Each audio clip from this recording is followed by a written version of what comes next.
now they get to the shore, and remember it's still dawn, it maybe not fully light yet, but they come and they see a fire. And there's a fish on the fire. There's fish and bread. Now, in Peter's case in particular, does this bring back any particular experience in Peter's life recently in his life? Just a matter of a week or so earlier.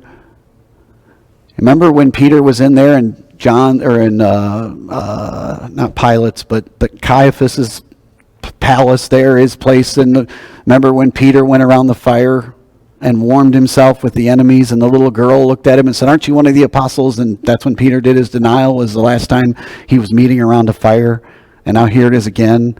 Some people have said maybe when Peter got to shore and he saw that fire, maybe that's one of the first things that came to his mind, is how he had failed. But I love the fact that as we read this, we see the story that Peter did not allow reminders of his past failures keep him from a present sweet relationship with God. And I chose my words wisely there and carefully. I want you to hear that again. Peter saw something that would have been a tangible reminder of a past failure that had separated him, where he had done the wrong thing. But he did not allow something that triggered that memory to then go on and keep him separated from God. I know a lot of Christians who they prayed for forgiveness and God has forgiven them, but they have not, or you have not, forgiven yourself. And the reason you don't enjoy closer fellowship with God is because every time something comes up that remotely reminds you of an area where you failed, all you dwell upon is your failure.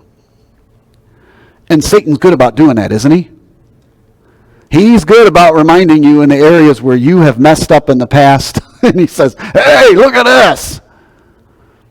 And if you give into the guilt, and you give into the idea that God has not fully forgiven you, that is why many times Christians then do not want to come near the fire where Jesus is.